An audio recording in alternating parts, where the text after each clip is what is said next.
বান্দার হাতে যখন আমলনামা দেওয়া হবে, বান্দা তার আমলের বিনিময়ে কি অর্জন করেছে দেখতে পারবে। দেখবে সারা জীবনের নামাজ, এর বিপরীতে পাইলাম এই সওয়াব, সাদকা করলাম এই সওয়াব। যত আমল তার বিপরীতে পাশে সওয়াব লেখা আছে, কিন্তু হায়রে বিশাল একটা সওয়াবের পরিমাণ লেখা, কিন্তু তার পাশে উল্লেখযোগ্য কোনো আমল তো দেখি না। সে এই দোয়াটাকে বড় আমল মনে করবে না। আল্লাহ তাআলার কাছে জিজ্ঞাসা করবে, আল্লাহ এই যে বিপুল পরিমাণ এক সওয়াবের ভান্ডার কোন আমলের কারণে দিলেন বুঝতে পারলাম না। আল্লাহ সুবহানাহু ওয়া তাআলা তখন বান্দাকে বলবে, বান্দা তুমি দুনিয়ায় আমি আল্লাহর কাছে অনেক কিছু চাইতা, অনেক সময় মনে করতা তোমার দোয়া তোমার ডাক আমি শুনি না। ও আমার বান্দা, আমি ওই চাওয়া বস্তুগুলো তোমার দুনিয়াতে দেই নাই, কারণ ওই বস্তুগুলোর মধ্যে কল্যাণ না অকল্যাণ তুমি বান্দা জানো না। আমি জানি এগুলো তোমাকে দুনিয়ায় না দিয়ে আমি তোমার জন্য আখিরাতে দেওয়ার জন্য রেখে দিয়েছি। এগুলা হলো তোমার ওই সমস্ত দোয়ার প্রতিদান, যেই দোয়াগুলো তুমি করতা আর মনে করতা আমি আল্লাহ মনে হয় তোমার দোয়া শুনি নাই, এগুলো আমি তোমার ওই দোয়ার বিপরীতে দিয়েছি। তখন বান্দা বলবে, আল্লাহ তাহলে দুনিয়াতে দোয়ার বদৌলতে যেই বস্তুগুলো দিয়েছিলেন ওইগুলা যদি দুনিয়ায় না দিয়ে আজকে দিতেন তাইলে ভালো হতো। তাহলে দোয়ার এক নম্বর অবস্থা হলো, দোয়া করার সাথে সাথে আল্লাহ তাআলা ওই দোয়ার মাধ্যমে যেই জিনিসটা চাওয়া হয় ওটা আল্লাহ বান্দাকে দিয়ে দেয়। দুই নম্বর অবস্থা, আল্লাহ তাআলা বান্দার কাছে চায় কিন্তু আল্লাহ বান্দাকে নগদে দেয় না, এটা বিলম্বে দেয়। অনেক মানুষ আছে 2000 সাল থেকে দোয়া করে, আল্লাহ আপনি যদি আমার জীবনে একবার আপনার ঘরটা জিয়ারত করার তৌফিক দিতেন, আপনার ঘরটা সামনে রেখে যদি নামাজ পড়ার সুযোগ দিতেন, সরাসরি আপনার হাবিবের রওজার পাশে দাঁড়ায়া আমারে যদি একটু সালাম দেওয়ার তৌফিক আপনি যদি দান করতেন। দোয়া করছে 2000 সালে, আল্লাহ তাআলা তাকে হজে নিছে 2024 সালে। তাহলে এই দোয়া 2000 সালের, কিন্তু আল্লাহ তাআলা দিয়েছে এটা তাকে 24 সালে। এটা দোয়ার দ্বিতীয় অবস্থা। আল্লাহ তাআলা বান্দার ওই চাহিদার জিনিসটাকে বিলম্বে দেন। 3 নম্বর অবস্থা, বলে বান্দা যেটা চায় আল্লাহ তাআলা তাকে সেটা দেন না, তবে তার চাওয়ার বিকল্প কোনো কিছু আল্লাহ তাআলা তাকে দেন। কেন? কারণ ওই চাওয়া বস্তুর মধ্যে কল্যাণ না অকল্যাণ যে চায় সে জানে না, কিন্তু যার কাছে চায় তিনি জানেন কি জানেন না? যার কাছে চাওয়া হয় তিনি জানেন। কারণ আমাদের অনেক বস্তু আছে যেগুলো আমি আপনি পছন্দ করি, অথচ ওটার মধ্যে আমাদের জন্য কোনো কল্যাণ নাই, কোনো খায়ের নাই। আল্লাহ তাআলা বলেন, আসা আন তুহিব্বু শাইআন ওয়া হুয়া শাররুল লাকুম ওয়া আসা আন তুহিব্বু শাইআন ওয়া হুয়া শাররুল লাকুম। আল্লাহ তাআলা বলেন, অনেক জিনিস আছে তোমরা পছন্দ করো কিন্তু তার মধ্যে তোমাদের জন্য কল্যাণ নাই, আবার অনেক জিনিস আছে তোমরা সেটাকে অপছন্দ করো কিন্তু আল্লাহ তাআলা ওটাকে তোমাদের জন্য কল্যাণকর করেন নাই, বরং ওইটার মধ্যে তোমাদের জন্য অকল্যাণ আছে। অনেক জিনিস আছে আমি আপনি চাই মনে করি কল্যাণ, কিন্তু আছে অকল্যাণ, আমি আপনি না জানলেও যিনি জানেন তিনি কে। আবার অনেক জিনিস আছে আমরা মনে করি ওয়াসা আন তাকরাহু শাইআ ওয়া হুয়া খায়রুল লাকুম, তোমরা অপছন্দ করো, মনে করো এটার মধ্যে তোমাদের কোনো কল্যাণ নাই, কিন্তু ওয়া হুয়া খায়রুল লাকুম, তোমাদের ওই অপছন্দের জিনিসের মধ্যে আল্লাহ তাআলা কল্যাণ রাখছে, ওটা তোমাদের জন্য খায়ের কল্যাণ আছে ওর মধ্যে। তার মানে অনেক সময় এমনটাও হয় আমরা আল্লাহ তাআলার কাছে একটা চাই কিন্তু ওইটার মধ্যে কল্যাণ না থাকার কারণে আল্লাহ তাআলা ওইটার বিকল্প একটা দান করেন, যেটার মধ্যে আমার আপনার জন্য আছে কল্যাণ। দুআর আরেকটা অবস্থা হয়, বলে বান্দা দুনিয়ায় চায়, আল্লাহ তাআলা বান্দার ওই চাওয়া বস্তু নগদেও দেন না, আল্লাহ তাআলা বান্দার ওই চাওয়া বস্তুটা বিলম্বেও দেন না, আবার অল্টারনেটিভ বিকল্প কোনো কিছু দেন না, বরং এই চাওয়ার প্রতিদান আল্লাহ তাআলা বান্দার জন্য আখিরাতে দেওয়ার জন্য রেখে দেয়। বান্দার হাতে যখন আমলনামা দেওয়া হবে, বান্দা তার আমলের বিনিময়ে কি অর্জন করেছে দেখতে পারবে। দেখবে সারা জীবনের নামাজ, এর বিপরীতে পাইলাম এই সওয়াব, সাদকা করলাম এই সওয়াব, যত আমল তার বিপরীতে পাশে সওয়াব লেখা আছে, কিন্তু হায়রে বিশাল একটা সওয়াবের পরিমাণ লেখা, কিন্তু তার পাশে উল্লেখযোগ্য কোনো আমল তো দেখি না। সে এই দোয়াটাকে বড় আমল মনে করবে না, আল্লাহ তাআলার কাছে জিজ্ঞাসা করবে, আল্লাহ এই যে বিপুল পরিমাণ এক সওয়াবের ভান্ডার কোন আমলের কারণে দিলেন বুঝতে পারলাম না। আল্লাহ সুবহানাহু ওয়া তাআলা তখন বান্দাকে বলবে, বান্দা তুমি দুনিয়ায় আমি আল্লাহর কাছে অনেক কিছু চাইতা, অনেক সময় মনে করতা তোমার দোয়া তোমার ডাক আমি শুনি না।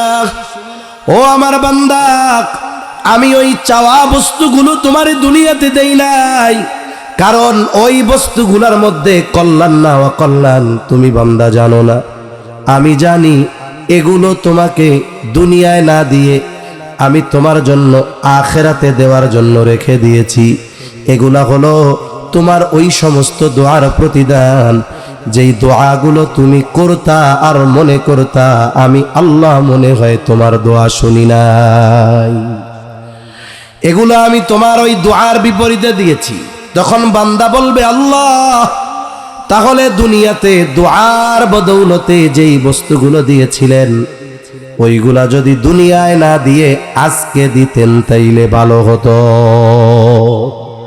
তাহলে দোয়ার ক্ষেত্রে নিরাশ হওয়ার কোনো কারণ নাই। আমরা যদি দোয়ার ওই শর্তগুলো ঠিক রেখে দোয়া করি, তাহলে আমাদের প্রত্যেকটা দোয়ার জন্য প্রতিদান আছে না নাই? জোরে বলেন আছে না নাই? আছে। নগদে হোক, বিলম্বে হোক, বিকল্প হোক কিংবা আখিরাতে হোক, আছে। এজন্য দোয়া করা এটা গুরুত্বপূর্ণ একটি বিষয়। যেহেতু একটি মাদ্রাসার মাহফিল, আমাদের সন্তানেরা মাদ্রাসায় আছে, দোয়ার ক্ষেত্রে সন্তানের জন্য মা বাবার দোয়ার প্রভাব এটা ব্যাপক এক প্রভাব ফেলে সন্তানের জীবনে।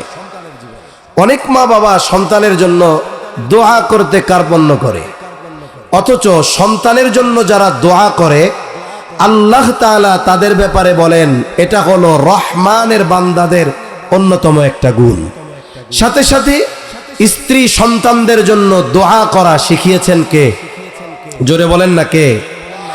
আল্লাহ তাআলা সূরা ফুরকানের মধ্যে জানায় দেন, রহমানের বান্দাদের গুণাবলীগুলো বর্ণনা করতে গিয়ে আল্লাহ তাআলা এক পর্যায়ে বলেন, রহমানের বান্দাদের অন্যতম গুণ তারা আল্লাহ তাআলার কাছে তাদের স্ত্রী সন্তানদের জন্য দোয়া করে। কি বলে তারা?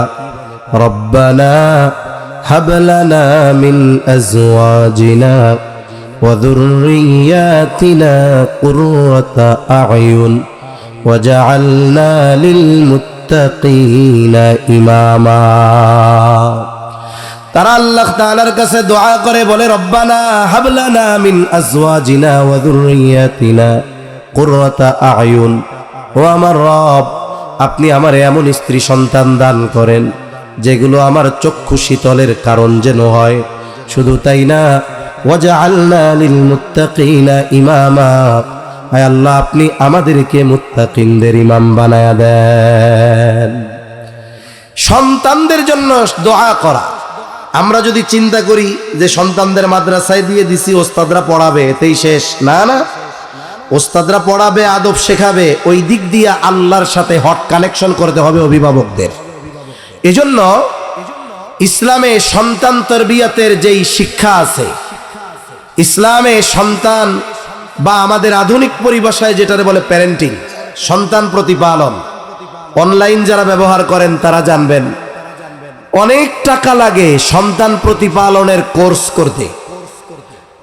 40-50 হাজার টাকাও নেয় এমন মোটিভেশনাল স্পিকাররা আছে যে অনলাইনে কোর্স করাবে সন্তান কিভাবে লালন পালন করবেন। অথচ ইসলাম পূর্ণাঙ্গ এক জীবন ব্যবস্থা। ইসলামে সন্তানের তারবিয়াত তথা সন্তানকে দ্বীনের উপরে প্রতিপালন করা এটা ফরজ। সন্তানকে দ্বীনের উপরে গড়ে তোলা কি জোরে বলেন না, ফরজ। আধুনিকভাবে সন্তানের তারবিয়াত শুরু হয় সন্তান দুনিয়ায় আসার পর। সে যখন একটু বড় হবে, 5-6 বছর হবে, স্কুলে দিবে এই সময় থেকে।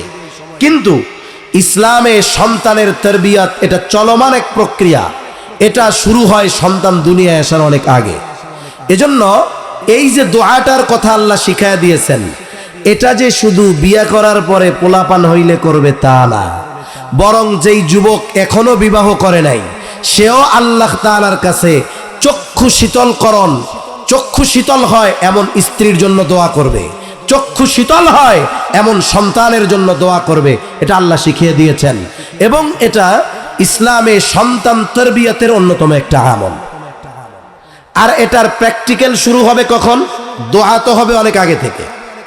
ছেলে হোক মেয়ে হোক বিবাহের আগেই দোয়া করবে, রব্বানা হাবলানা মিন আজওয়াজিনা ওয়া যুররিয়াতিনা কুররাতা আ'য়ুন ওয়াজআলনা লিল মুত্তাকিনা ইমামা। এই যে আল্লাহর সাথে কানেকশন শুরু হলো বিবাহের আগে, এটা তো দোয়ার মাধ্যমে হলো। প্র্যাকটিক্যাল শুরু হয় কখন? বলে ইসলামে সন্তানের তারবিয়াতের প্র্যাকটিক্যাল শুরু হয় বিবাহের মাধ্যমে। এজন্য বিবাহের যতগুলো উদ্দেশ্য আছে, বিবাহের অন্যতম একটি উদ্দেশ্য হলো নেক সন্তান। কি সন্তান জোরে বলেন? নেক সন্তান। নেক সন্তানের জন্য কেউ যদি কলা গাছ লাগায়, কলা গাছ যত বড় হোক আর মোটা হোক, সে যদি আশা করে এই কলা গাছ দিয়ে মোটামুটি এবার আমি এক সেট ফার্নিচার বানাবো, জীবনেও সম্ভব? জোরে বলেন সম্ভব? তাহলে ফার্নিচার যদি বানাতে চাই কি গাছ লাগাতে হবে? কাঠ গাছ লাগাতে হবে। কাঠের মধ্যে সব কাঠ গাছ কিন্তু একরকম না। আমাদের এলাকায় আছে কড়াই গাছ, রেন্ডি কাঠ বলে। এটা অতি দ্রুততার সাথে বড় হয়। মাঝে মধ্যে দেখবেন রোডের দুই পাশে আছে, হালকা ঝড়ে গাছ ভেঙে রোড ব্লক হয়ে যায়। কিন্তু দেখবেন মেহগুনি গাছ আছে, সেগুন কাঠ আছে, এগুলো যদি পরিপক্ক হয় একবার ফার্নিচার বানালে যুগের পর যুগ পার হয়ে যায়, ভাঙেও না ঘুনেও ধরে না, ঠিক না? বাজারে যখন কেউ ফার্নিচার কিনতে চায় খুব যাচাই বাছাই করে যে কোনটা সার হইছে, কোনটা নিলে টিকবে, কোনটা ঘুনে ধরবে না। এই রকম ভাবে নেক সন্তান যেহেতু বিবাহের অন্যতম উদ্দেশ্য, বিবাহের আগে এটাও যাচাই বাছাই করা দরকার কোন নারী নেক সন্তান জন্ম দিতে সক্ষম। এজন্য রাসূলুল্লাহ সাল্লাল্লাহু আলাইহি ওয়াসাল্লাম বিবাহ করার ক্ষেত্রে নবীজি বলেন 4টি জিনিস দেখে বিবাহ করা হয় মেয়েদের ব্যাপারে। 1 নাম্বার দেখা হয় তার সৌন্দর্য, 2 নাম্বার দেখা হয় তার সম্পদ, 3 নাম্বার বংশ, 4 নাম্বার দিন। তবে নবীজি সাল্লাল্লাহু আলাইহি ওয়াসাল্লাম দ্বীনের ব্যাপারে বলেন ফাযফার বিযাতিদ দ্বীন, তোমরা দ্বীনকে প্রাধান্য দাও। বাকি 3টায় কমতি আছে, দ্বীনের ক্ষেত্রে কোনো কমতি নাই। বিবাহ যদি হয়ে যায় সবর করো, আশা করা যায় ওই দ্বীনদার নারীর গর্ভে আল্লাহ তাআলা এমন সন্তান দান করবে যেটা তোমার চক্ষু শীতলকরণের কারণ হয়ে যাবে। ওই যে দোয়া করছিলা বিয়ার আগে, আল্লাহ আপনি আমার এমন স্ত্রী দেন, এমন সন্তান দেন যেটা আমার চক্ষু শীতলকরণের কারণ যেন হয়, আল্লাহ এরকম সন্তান দিবে। তাহলে 1 নাম্বার দিনদার মেয়ে বিবাহ করতে হবে।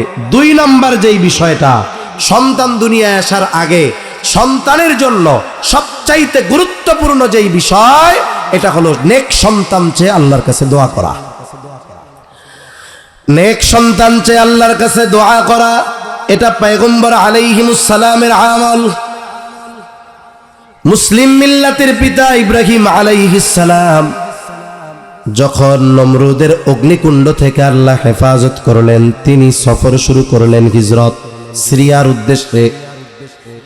ওনার বয়স 80-র কোটায়, সন্তান নাই, কেউ নাই। ইব্রাহিম আলাইহিস সালাম ওই সময় আল্লাহ তাআলার কাছে নেক সন্তান চেয়ে দোয়া করেছে। আল্লাহ তাআলা সেই দোয়ার খবর কোরআনুল কারীমের মধ্যে জানায় দেন। তিনি দোয়া করেছেন, রব্বি হাবলি মিনাস সলিহিন। সাতটায় নামাজ না? সাতটায়? আচ্ছা, ওনাদের নামাজের আগেই আমি শেষ করে দিই। একজন একটু জবাব দিয়ে দেন, আমি কথা বলি। ইব্রাহিম আলাইহিস সালাম দোয়া করছে, কি দোয়া? রব্বি হাবলি মিনাস সলিহিন। ও রব, আমাকে আপনি একটা নেককার সন্তান দেন। মুফাসসিরিনে কেরাম বলেন, এই জায়গায় আল্লাহ তাআলা ছেলে সন্তান চেয়ে আল্লাহ তাআলার কাছে দোয়া করেছে। ইব্রাহিম আলাইহিস সালাম চেয়েছে ছেলে, এই জন্য মুফাসসিরিনে কেরাম বলেন আল্লাহ তাআলার কাছে ছেলে সন্তান চেয়ে দোয়া করা এটা ইব্রাহিম আলাইহিস সালামের আমল। তবে একজন ছেলে চেয়ে দোয়া করছে, আল্লাহ তাআলা যদি তাকে মেয়ে দেয়, বলেন তো রাগ হওয়ার কোনো সুযোগ আছে নাকি? কারণ আমি চাইছি ছেলে। শুরুতে বলছিলাম আমি মনে করছি ছেলে হইলে ভালো হয়, কিন্তু আল্লাহ জানে যে ওর মেয়ে হইলে ভালো হয়। এখন আল্লাহ এই জন্য মেয়ে দিচ্ছে। আর ছেলে হোক আর মেয়ে হোক, দেওয়ার ক্ষমতা দুনিয়ার কারো নাই। ক্ষমতা কার? জোরে বলেন। আল্লাহ তাআলা বলেন, ইয়াহাবু লিমান ইয়াশাউ ইনাসা ওয়া ইয়াহাবু লিমান ইয়াশাউ যুকুর আও ইউযাওয়িজুহুম যুকরানা ওয়া ইনাসা ওয়া ইয়াজআলু মান ইয়াশাউ আকীমা। আল্লাহ তাআলা যিনি চান তাকে তিনি কন্যা সন্তান দেন, যাকে চান আল্লাহ তাআলা ছেলে সন্তান দেন, যাকে চান আল্লাহ তাআলা উভয়টাই দেন, আবার যাকে চান আল্লাহ তাআলা বান্দা বানায় রাখেন। ইব্রাহিম আলাইহিস সালাম দোয়া করছে, আল্লাহ আমার একটা নেক সন্তান দেন। আল্লাহ দোয়া কবুল করছেন। আল্লাহ জবাবে কি বলেন? ফাবাশশারনাহু বিগুলামিন হালিম। আমি তাকে একজন সহনশীল সন্তানের সুসংবাদ দিলাম। সহনশীল সন্তান, সহনশীলতা এমন এক গুণ, বলে যার মধ্যে সবরের গুণ থাকে, যার মধ্যে শকরের গুণ থাকে, যার মধ্যে আনুগত্যের গুণ থাকে, এই ধরনের অনেক ভালো গুণের সমন্বয়ে একটা গুণ হালিম, সহনশীলতা। আল্লাহ তাআলা ইব্রাহিম আলাইহিস সালামের দোয়া তো কবুল করেছেন, সাথে সাথে আল্লাহ তাআলা পরীক্ষার মাধ্যমে দেখায়া দিয়েছেন যে এই সন্তান কেমন সহনশীল সন্তান। মূলত এখানে পরীক্ষা হয়েছে দুইটা। কয়টা পরীক্ষা হয়েছে? ইব্রাহিম আলাইহিস সালামের পরীক্ষা নিছেন আল্লাহ, আর ছেলের পরীক্ষা নিছেন ইব্রাহিম আলাইহিস সালাম। যখন তিনি স্বপ্নে দেখছেন যে সন্তানরে জবাই করতেছে, ৮৬ বছর বয়সে পাইছেন সন্তান, কি মায়া, কি মোহাব্বত, সাথে চলার উপযুক্ত হইছে। এই সময় সন্তানের প্রতি মায়া মোহাব্বত বেশি থাকে। এই সময় আল্লাহ স্বপ্নে দেখাইছেন যে তিনি সন্তানরে জবাই করতেছেন। এখন আদেশ করছেন জবাইয়ের কে? আল্লাহর আদেশ পালন করার ক্ষেত্রে কারোর সাথে পরামর্শ করার দরকার আছে? ইব্রাহিম আলাইহিস সালাম ছেলের মনোভাব জানার জন্য ছেলের কাছে এই খবর জানাইছেন। আল্লাহ তাআলা বলেন, ফালাম্মা বালাগা মাআহু সা'য়া ক্বালা ইয়া বুনাইয়া ইন্নী আরা ফিল মানাম আন্নী আযবাহুকা ফানজুর মাযা তারা। ইব্রাহিম আলাইহিস সালাম স্বপ্নে দেখে সন্তানরে বলে, হে আমার বৎস, আমি স্বপ্নে দেখেছি ইন্নী আরা ফিল মানাম আন্নী আযবাহুকা, যে আমি তোমারে জবাই করতেছি। সন্তান বয়স যা হোক না কেন, সন্তান জানে আমার বাবার স্বপ্ন সাধারণ মানুষের স্বপ্নের মতো নয়। আমার বাবা যেটা স্বপ্নে দেখছে, এইটা শুধু স্বপ্ন নয়, বরং আদেশটা কার। সন্তান জানে। ইব্রাহিম আলাইহিস সালাম জিজ্ঞেস করছে, কেন? সন্তানের মনোভাবটা একটু যাচাই করি। বলে নাকি যে আব্বু কি কল, আমি আপনার ৯০-এর কোটায় বয়স আমারে আল্লাহ দিছে, আপনি আমার এখন জবাই করে দিবেন, এরকম কোনো কিছু বলে কিনা? কিন্তু সন্তানও পরীক্ষায় পাস, ইব্রাহিম আলাইহিস সালামও পাস। সন্তানের জবাব কি? ইয়া আবাতি ফাআল মা তু'মার সাতাজিদুনি ইনশাআল্লাহু মিনাস সাবিরিন। ওই শিশু সন্তান জবাব দেয়, ও আমার পিতা, আপনি আল্লাহর পক্ষ থেকে যেই নির্দেশ প্রাপ্ত হয়েছেন সেটা আপনি বাস্তবায়ন করেন। আপনি আমাকে ইনশাআল্লাহ ধৈর্যশীলদের অন্তর্ভুক্ত পাবেন। ইব্রাহিম আলাইহিস সালাম জবাই করার জন্য প্রস্তুত, সন্তান জবাই হওয়ার জন্য প্রস্তুত। একটু চিন্তা করেন, ইব্রাহিম আলাইহিস সালামের ছেলে আল্লাহর নির্দেশে, বাবার কথায় আল্লাহর নির্দেশে জবাই হওয়ার জন্য প্রস্তুত, কিন্তু আমার আপনার সন্তান খাড়াইতে কইলে বয়া থাকে, বয়া থাকতে কইলে শুয়া পড়ে। অথচ ইব্রাহিম আলাইহিস সালামের কথায় সন্তান ছুরির তরে চলে যায় কেন? বলে এটা হলো রব্বি হাবলি মিনাস সলিহিন, এই দোয়ার পাওয়ার আর ক্ষমতা। এজন্য অভিভাবকদের চিন্তা করতে হবে, আমি আমার সন্তানের জন্য কতবার এই দোয়া করছি, দুনিয়া আসার আগে কত দোয়া করছি। আমাদের অভিভাবকরা দোয়া করে কোন সময়? কয় বেকা হয়ে যাওয়ার পরে। এরপরে দোয়ার শেষ নাই, হুজুরের কাছে দৌড়াদৌড়ির অভাব নাই। অনেকে তো শিরকি কর্মকাণ্ডে জড়ায়া তাবিজ কবিজের পিছনে দৌড়ায়, আছে না নাই? কিন্তু যখন দোয়া করার দরকার ছিল তখন আপনি কতবার আপনার সন্তানের জন্য দোয়া করছেন, এটা চিন্তা করার দরকার আছে না নাই? আর দোয়ার পাওয়ার হলো এরকম, যেটা আল্লাহ তাআলা দোয়ার মাধ্যমে অসম্ভবকে সম্ভব বানায়া দেন। 5 মিনিটের মধ্যে কথা শেষ।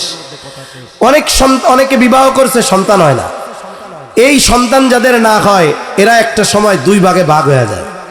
এক ভাগ তাদের ঈমান বিনষ্টের মিশনে নামে, আর এক ভাগ একেবারে সম্পূর্ণ আল্লাহর প্রতি আনুগত্যশীল হয়ে যায়। সন্তান যখন 10-15 বছর হয় না, সারা দেশ বিদেশের ডাক্তার দেখানো হয়েছে, বলে কোনো অসুবিধা নাই। সন্তান কেন হয় না এটা তো আমরা জানি না, সব কিছু তো ঠিক আছে। তখন এক গ্রুপ মানুষের কথায় কান দেয়, বলে শোনো, দুনিয়ার সব কিছু ডাক্তার দিয়া হয় না, এ দুনিয়ায় ফকির কবিরাজেরও কিছু বিষয় আছে। এরকম বলে কি বলে না?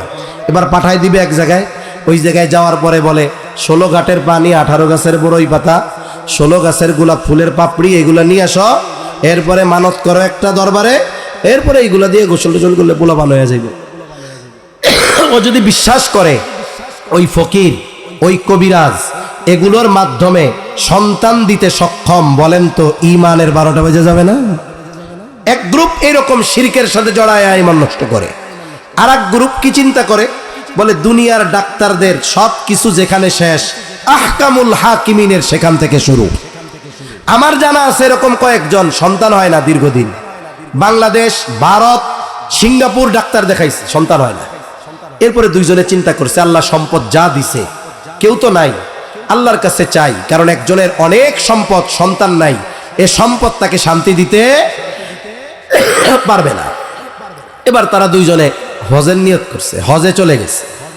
কারণ হজের সময় স্পেশাল কিছু জায়গা আর সময় আছে দোয়া কবুলের, যেটা সারা বছরে কোথাও থাকে না। যেমন ইয়াউমে আরাফার দিন আল্লাহ রাসূল সাল্লাল্লাহু আলাইহি ওয়াসাল্লাম বলেন, খায়রুদ দুআই দুআউ ইয়াউমিল আরাফা, সবচেয়ে উত্তম দোয়া হলো আরাফার দিবসের দোয়া। ওই দিন দিনের বেলায় আল্লাহ তাআলা নিকট আসমানে আসেন, বান্দাকে বলেন কি চাওয়ার দরকার চাও। এমনি তো রাতে যত ফজিলতের কথা আছে, কিন্তু আরাফার দিন দিনের কথা। এইবার ওনারা চিন্তা করছেন, যা হয় হবে, আল্লাহর কাছে চাইব। 2 জনে গিয়া যত দোয়া কবুলের সময় আছে আর জায়গা আছে, আল্লাহ তাআলার কাছে একনিষ্ঠ চিত্তে সন্তান চেয়েছে, দোয়া কবুল হয়ে গেছে। হজ থেকে ফিরে আসছে, 1 বছর পার হয় নাই, আল্লাহ তাআলা উভয়ের কোল জুড়ে নয়ন শীতলকারী সন্তান দান করেছে। দোয়ার মাধ্যমে অসম্ভবকে আল্লাহ সম্ভব করায়া দেন, এটাও তাকদীরের ফয়সালা যে দোয়ার মাধ্যমে হবে। হযরত জাকারিয়া আলাইহিস সালাম, ছোট্ট ঘটনাটা বইলা শেষ করে দিব। জাকারিয়া আলাইহিস সালাম, লম্বা ঘটনা পিছনে যাওয়া যাবে না, মূল কথা বলি। মারিয়াম আলাইহিস সালামের খালু জাকারিয়া আলাইহিস সালাম। মারিয়াম আলাইহিস সালাম যখন মায়ের গর্ভে, ওনার মা মানত করছে, আল্লাহ যেই সন্তান দুনিয়ায় আসবে এরা আমি বাইতুল মুকাদ্দাসের খাদেম হিসাবে একেবারে আপনার জন্য ফি সাবিলিল্লাহ দিয়া দিব। এ আর বিবাহ শাদী করবে না, কিচ্ছু হবে না, এরা আপনার ঘরের সেবার জন্য দিয়া দিব। খ্রিস্ট ধর্মে বৈরাগ্যবাদের বৈধতা ছিল, বিবাহ না করে ইবাদত করবে, ওইটা আরো ভালো, কিন্তু ইসলাম ধর্মে এটা নাই। এখন উনি কৌশলে মূলত আল্লাহর কাছে ছেলে চাইছে, কারণ তৎকালীন সময়ে বাইতুল মুকাদ্দাসের খাদেম হিসাবে কোনো মেয়েকে নিয়োগ দেওয়া হতো না। উনি তো মানত করছে, এরপরে আল্লাহ দিছে একটা মেয়ে, উনি অবাক, কি মানত করলাম আর কি হইল। যাই হোক, এরপরেও আলোচনা সাপেক্ষে মারিয়াম আলাইহিস সালামকে বাইতুল মুকাদ্দাসের খাদেমা হিসাবে নিয়োগ দেওয়া হলো। তবে ওই জন্য ঝাড়ু দিবে, মোছা দিবে এটা না, উনি ওইখানে এক পাশে থাকবে, ইবাদত বন্দেগী করবে। উনি বড় হইছেন, ওনার জন্য মসজিদের সাথে একটা খানকা করা হয়েছে, রুম। উনি দিনের বেলায় ওখানে থাকেন, রাতের বেলায় উনি ওনার খালার কাছে থাকেন। বাইতুল মুকাররমের ওই বাইতুল মুকাদ্দাসের ওই সময়ের ইমাম হযরত জাকারিয়া আলাইহিস সালাম। আল্লাহ তাআলা তো মারিয়াম আলাইহিস সালামকে দিয়ে এক মহা কুদরতের বহির প্রকাশ ঘটাতে চায়। উনি যখন প্রাপ্তবয়স্কা হয়েছেন, ফেরেশতা পাঠায়া দিয়েছেন জিবরাইল আলাইহিস সালামকে। উনি দেখে ভয় পেয়ে গেছেন। যাই হোক, আলোচনার পরে জানাইলেন যে আল্লাহ তাআলা তোমার গর্ভে সন্তান দিবেন, ঈসা আলাইহিস সালাম। উনি বলেন কেমনে হবে? আল্লাহ যেমনে চায় হবে। এবার রূহ ফুঁকে দেওয়া হলো ওনার মধ্যে। এখন উনি প্রেগন্যান্ট, গর্ভবতী। ওনার গর্ভে যে সন্তান, দুনিয়ার কোনো মানুষ জানে না। তাফসীরের মধ্যে আসছে আল্লাহর কুদরত। স্বাভাবিকভাবে যখন বাচ্চার বয়স মায়ের পেটে বেশি হয়, মায়ের শরীরের গঠনের পরিবর্তন ঘটে, কিন্তু আল্লাহর কুদরত, মারিয়াম আলাইহিস সালামের দেহের আকৃতি কোনো পরিবর্তন ঘটে নাই। ঈসা আলাইহিস সালাম ভূমিষ্ঠ হওয়ার আগ পর্যন্ত কেউ বলতে পারে নাই যে এই গর্ভে একটা সন্তান আছে। নারী হোক পুরুষ হোক, কেউ টের পায় নাই। এখন ওই যে গর্ভকালীন সময় মায়ের জন্য ভালো খাবারের দরকার, খাবারের দরকার না? এখন উনি যে গর্ভবতী, কেউ তো জানে না, ভালো খাবারের ব্যবস্থা করবে কে? বলে এই জিম্মাদারি যিনি নিয়েছেন তিনি কে?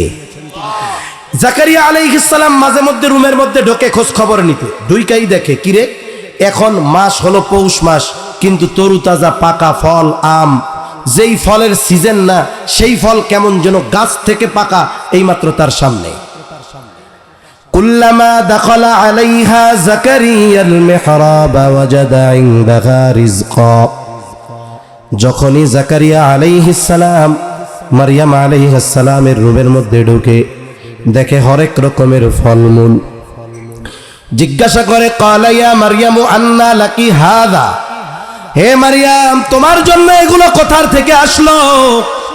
মারিয়াম আলাইহিস সালাম জবাব দিলেন, ক্বালাত হুয়া মিন ইনদিল্লাহ।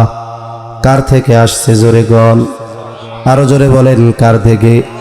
জাকারিয়া আলাইহিস সালাম পয়গম্বর, এই জন্য ওনার দৃঢ় ঈমান, অসময়ে আল্লাহ চাইলে গাছ পাকা তরুতাজা ফল খাওয়াতে পারে। আর আমাদের যদি কেউ বলে এটা কই পাইছস? আল্লাহ দিছে, লাঠি একটা নিয়ে কমো আল্লাহ দিছে বুঝলাম, পাইছস কই এটা ক, ঠিক কিনা বলেন? কিন্তু জাকারিয়া আলাইহিস সালাম জানে এটা আল্লাহর জন্য সম্ভব। এখন ওনার দিলে চিন্তা আসছে, ওনার চুল দাড়ি পেকে গেছে, স্ত্রীও বন্ধা, উনি জানেন সন্তান হবে না, কিন্তু এটা দেখার পরে ওনার দিলে জাগ্রত হয়েছে, যেই আল্লাহ মারিয়াম রে অসময়ে গাছ পাকা ফল খাওয়াতে পারে, ওই মালিক আমি বৃদ্ধ হই আর আমার স্ত্রী বন্ধা হন, সন্তান দেওয়ার ক্ষমতা আছে না নাই? এবার তিনি জাকারিয়া আলাইহিস সালাম দোয়া আল্লাহ তাআলার কাছে দোয়া করলেন। হুনালিকা দাআ জাকারিয়া রাব্বাহ ক্বালা রাব্বি হাবলি মিন লাদুনকা যুররিয়াতান তাইয়্যিবা ইন্নাকা সামিউদ দুআ। ফানাদাতুহুল মালাইকাতু ওয়া হুয়া কাইমুন ইউসাল্লি ফিল মিহরাব আন্নাল্লাহা ইউবাশশিরুকা বিয়াহইয়া। জাকারিয়া আলাইহিস সালাম দোয়া করেন আল্লাহর কাছে, আয় আল্লাহ আপনি আমার একটা পবিত্র সন্তান দেন। উনি এখন হুজরার মধ্যে নামাজে, ফেরেশতা আল্লাহর পক্ষ থেকে সুসংবাদ নিয়ে আসছে। হুনালিকা দাআ জাকারিয়া রাব্বাহ ক্বালা রাব্বি হাবলি মিন লাদুনকা যুররিয়াতান তাইয়্যিবা ইন্নাকা সামিউদ দুআ। ফানাদাতুহুল মালাইকাতু ওয়া হুয়া কাইমুন ইউসাল্লি ফিল মিহরাব আন্নাল্লাহা ইউবাশশিরুকা বিয়াহইয়া। ফেরেশতা এসে ডাক দিয়া বলে, ও জাকারিয়া, আল্লাহ তাআলা তোমার দোয়া কবুল করেছে, তুমি এক পুত্র সন্তানের সুসংবাদ নাও, যার নাম আল্লাহ তাআলা রেখে দিয়েছেন ইয়াহইয়া। তাহলে দোয়া এক পাওয়ারফুল জিনিস, দোয়া এক কি জিনিস? পাওয়ারফুল জিনিস। এজন্য আল্লাহ তাআলা বলেন, উদউনি আস্তাজিব লাকুম, আমাকে ডাকো, দোয়া করো, চাও, আমি তোমাদের ডাকের সাড়া দিব। তবে দোয়া করে না কারা? যারা অহংকার করে, তারা মূলত দোয়া করে না। এজন্য আমরা আল্লাহ তাআলার কাছে যদি বারবার চাই, আল্লাহ কি রাগ হবে? আল্লাহ তাআলা রাগ হবে না। এজন্য আমরা দোয়া করায় অভ্যস্ত হব, বেশি বেশি সর্বহালতে দোয়া করব। সাহাবায়ে কেরামের অবস্থা এরকম ছিল, জুতার ফিতা ছিঁড়ছে, পকেটে টাকা, সামনে দোকান, এরপরেও আল্লাহর কাছে দোয়া করতো, আল্লাহ আমার এটা কেনার তৌফিক দেন। আমরা যদি আল্লাহর সাথে এইভাবে কানেকশন করতে পারি, তাহলে দেখবেন জীবনের অনেক কঠিন জিনিস দোয়ার মাধ্যমে আমাদের জন্য সহজ করে দিবেন কে? আল্লাহ। আল্লাহ তাআলা আমাদেরকে বেশি বেশি তার কাছে চাওয়ার তৌফিক দান করেন। সকলে বলি আমিন। ওয়া আখিরু দাওয়ানা আনিল হামদুলিল্লাহি রাব্বিল আলামিন।